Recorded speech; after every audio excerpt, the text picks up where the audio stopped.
Ladies and gentlemen, welcome in to another edition of No Huddle Rodeo here on US Cowboy. We are broadcasting, as always, from the Fort Worth Stockyards, and we are brought to you, as always, by Justin Boots and Runyon's Fine Furniture. And we are going to dive into everything that happened this past weekend in Rodeo, but we're going to do it in the form of a mid-August timed event standings updates. We did this a month ago with the rough stock events, just kind of ran through some interesting things in the standings in each event, things to watch for moving forward. I figured, heck, we got less than 50 days left in the regular season, so we might as well really dive into the standings and figure out what all of this means in every event. And we're going to keep it super simple. We're just going to roll right down the order of how they do the events at the rodeo. So we're starting with the steer wrestling, and steer wrestling is a very good place for us to start because over the weekend, Will Loomis takes first in Logan, Utah, second City Pro Rodeo. He makes runs of 4-1, 3-6, and 3-8 across those two rodeos. It is now enough to put him over $140,000, which puts him number one in the world. Someone has finally dethroned Rodeo Houston champion Tucker Allen. That guy is Will Loomis, and Will Loomis, we know, has been looming for the last several years in the world title race because 3 of the last 4 years he has finished as the reserve world champion. Now, as it stands today, with about 45 days to go in the regular season, Will Loomis has pulled ahead of Tucker Allen by about $7,000. He is number one in the world. And so then you've got Allen at 2. Like we mentioned, Rodeo Houston champion, but has only made about $30,000-$40,000 this summer. So a lot of guys catching him, making up a lot of ground on him. One of those guys being Jesse Brown, who was number 2 to Tucker Allen all the way back since the beginning of May, since April. He's been number 2 or 3 for the last 4 months. He has slipped to number 3 with the surge of Will Loomis. But if you look at who has been the most consistent bulldogger across the board this year, it probably is Jesse Brown. It's the guy who has been top 2 or 3 basically the entire season. It's the guy who's currently number 1 in the playoff series standings. Again, Jesse Brown has been right in the mix this entire time. He has been in the top 6 at the end of the year. The last 4 years, he is there at number 3. At number 4 is Rowdy Parrott, and this is a guy who was number 9 about 2.5, 3 weeks ago. And so he's moved up a ton. Another guy surging, the guy right behind Rowdy Parrott, rounding out the top 5, and that is Tyler Wagasback. Tyler Wagasback, number 5 in the world right now. He was number 15 just 3 weeks ago. He won a round at the Farm City Pro Rodeo over the weekend. He won Dodge City the first weekend of August. And remember, last year, he won the Rough Rider Cup at the end of September in dramatic fashion after missing much of the summer just to even get in to the NFR. So he was never fully healthy for all of the 2024 season, which snapped a streak of 3 straight world titles. Well, now, with 45 days still to go in the regular season, he is only $40,000 behind number 1, Will Loomis. So Tyler Wagasback lurking there after not really being in world title contention just a couple weeks ago. He's up to number 5 in the world. Number 7's interesting, Chance Howard. He is 34 years old. He won Salt Lake City to go from number 16 to number 7 since the beginning of July. And at 34 years old, he is currently the only bulldogger in the top 15 who has not made the national finals rodeo before. Then, a lot of veterans right after Chance Howard there in the standings. You've got Dakota Eldridge. You've got Kyle Irwin. You've got the reigning world champion, who we didn't even mention, JD Struxness at number 6. Scott Gentner. Will you have enough rodeos to get in? After winning Calgary there at number 10. Remember, he went from number 40 in the world into the top 10 after winning Calgary on there. But Kyle Irwin, he's really interesting there at number 9. Hasn't been to the NFR since 2022. He's been 6 times. Last time we saw him there, he won the average, and he has really made a surge recently. He was just on the bubble about a week ago, but he wins Sykeston. He wins Castle Rock, Colorado in consecutive weeks. And then, of course, we've got to talk about this bubble, because if you've heard me ever really talk about steer wrestling, you know that I often mention steer wrestling and team roping are the two events most like this for me, where guys just get so crammed in there. You know, you'll have guys really tight from like 5 to 8 or 4 to 8 a lot of times in those events. And then you'll also have the bubble be super, super tight. Well, right now, number 14 and number 22, so number 14, Cody Devers, number 22, Eli Lord, they are separated by about $5,000. So there are 8 guys for 2 NFR spots, but Riley Duvall at number 13 is out for the year, so he's more than likely going to drop out. So you've got 8 guys for what will likely be the final 3 NFR spots. And in that mix, it includes Justin Schaefer, who's currently number 15. It includes Dalton Massey, who has entered number 1 the last few years to the NFR. It includes Mike McGinn, who has been close several times. He's been in the top 40 every year since 2020. He is looking to break through. He's at number 17. Cash Robb, the reigning NFR average champion, is number 18. Gavin Soilo's made a big move recently, is number 20. And Soilo's interesting because he's number 8 in the playoff standings.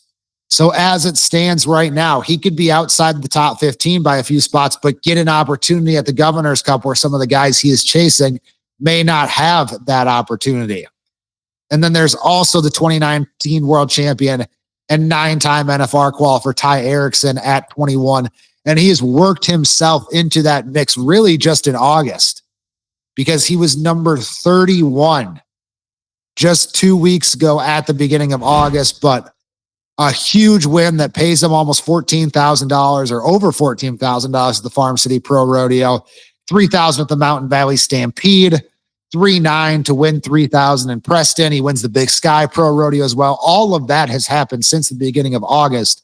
And just like that, he is in the mix as well. So a lot of really good names for a lot of different reasons there in the steer wrestling. And something else to point out, I mentioned how tight the bubble was. Well, right now, number 15 in the world standings, that is Justin Schaefer.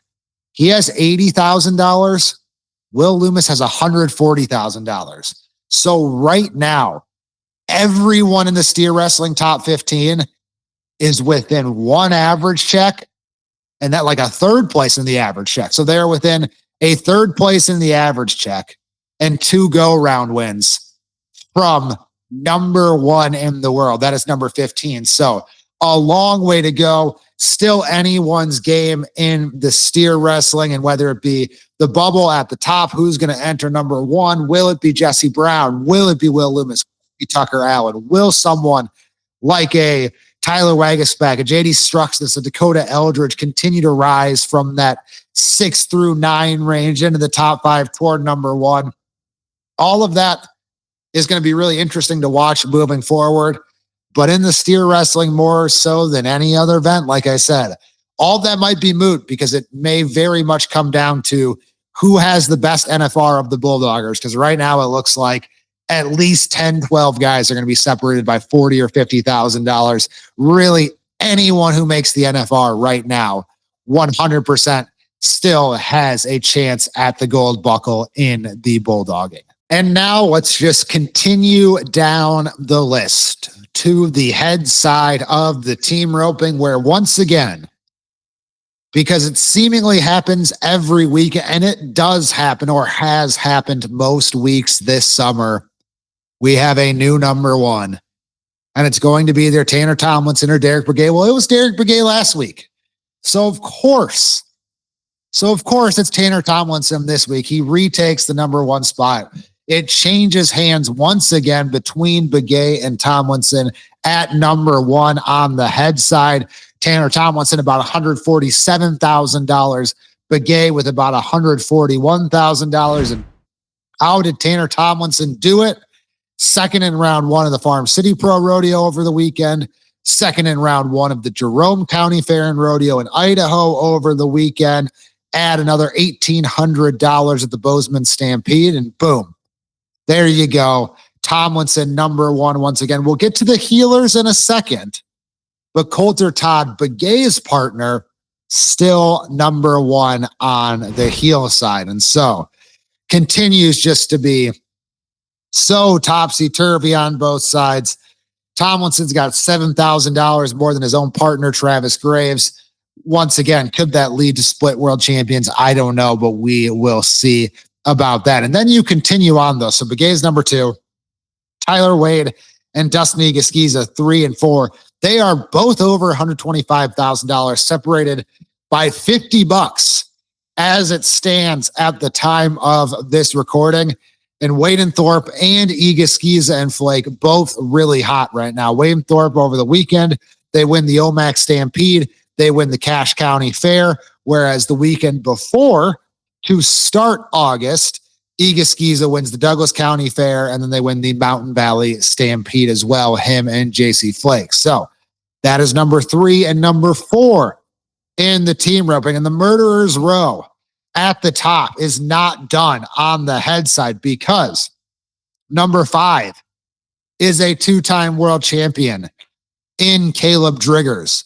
And number 6 is a 2-time world champion in Clay Smith. And so you look at this current top 6 on the head side, they are separated by about $34,000. That is about what one go-round pays at the NFR. So you have 6 incredibly talented guys at the top. All of them, except Egaskiza, have either won an NFR average title or won a world title.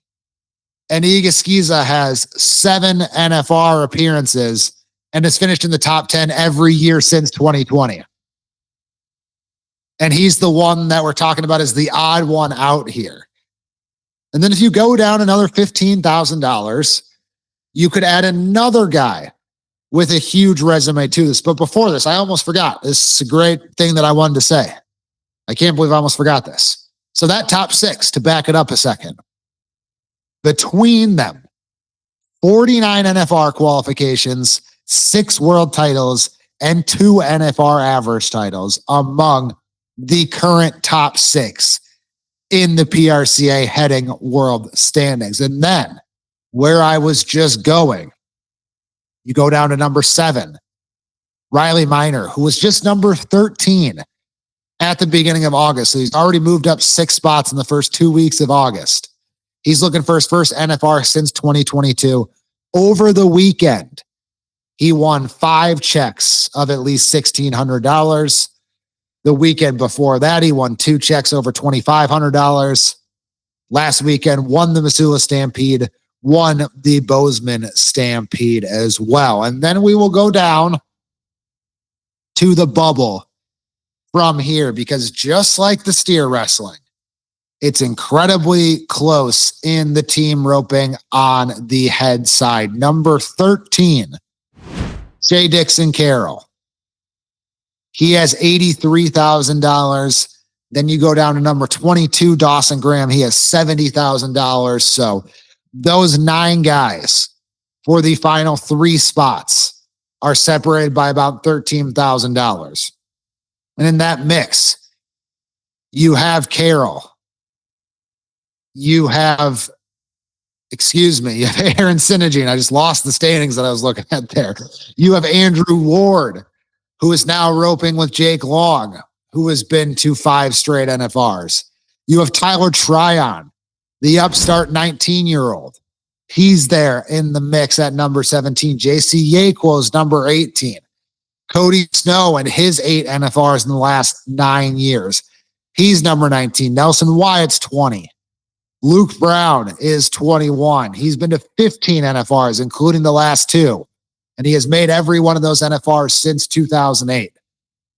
So just like the steer wrestling, really, really close in the team roping. And something to note right now, just like in the steer wrestling, there are guys who are set up better in the playoff series who could end up doing some damage in Puyallup at the Governor's Cup and really shaking things up. Tryon number 6 in the playoff standings, Andrew Ward number 9, Luke Brown number 10, Cody Snow number 11. So all of those guys in position to make something happen that could really impact that bubble race. But it's a lot like the steer wrestling. I said it during the steer wrestling segment. Incredibly close.